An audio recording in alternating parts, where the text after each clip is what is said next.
Vitamin B12 जैसे दूसरे vitamins हैं वैसे ही हमारी बॉडी के लिए बहुत ज़रूरी है। विटामिन B12 हमारी असाब की सेहत के लिए बहुत ज़रूरी है। अमूमन विटामिन B12 की कमी होती है तो लोगों को असाबी कमज़ोरी का शिकार हो जाते हैं। असाबी कमज़ोरी से क्या मुराद है कि उनका जो है वो थकन महसूस हो रही है, चक्कर आ रहे हैं, या वो चीज़ें रख के भूल रहे हैं, या उनको जो है दिन भर जो है वो डिजीनेस, एक अजीब सी ब्रेन फॉग हो रहा है कि उनको फोकस नहीं कर पा रहे हैं। तो ये सारी अलामात हैं जो कि विटामिन B12 की डेफिशिएंसी बताती हैं।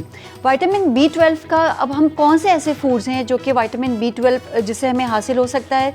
सबसे पहले हम गोश्त का इस्तेमाल करें, हम ऐसी सब्जियां खाएं जो हरी वाली सब्जियां हों, अंडों का इस्तेमाल करें। ये वो सारी अशियाँ हैं जिनको हम अपनी ग़िज़ा में शामिल करके विटामिन B12 की कमी को पूरा कर सकते हैं।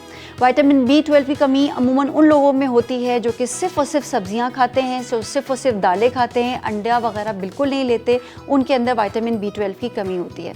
अच्छा, विटामिन B12 की वजूहात क्या होती हैं? एक तो ये है कि लोग समझते हैं कि सिर्फ आयरन की कमी की वजह से खून की कमी होती है, जबकि ऐसा नहीं है। विटामिन B12 अगर हमारी बॉडी में कम होगा उसकी वजह से भी एनीमिया हो सकता है। विटामिन B12 की कमी होती क्यों है? विटामिन B12 की कमी या तो होता ये है कि परनेशियस एनीमिया एक डिजीज़ है जिसमें हमारा स्टमक यानी कि मैदा विटामिन B12 को एब्जॉर्ब नहीं करता।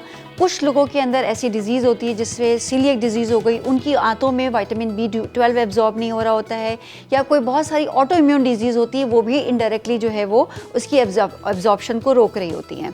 तो लिहाजा लोग के जहन में एक ख्याल है कि खून की कमी है तो वो सिर्फ आयरन की कमी की वजह से ही होती है। खून की कमी का एक सबब जो है वो विटामिन B12 की कमी भी है।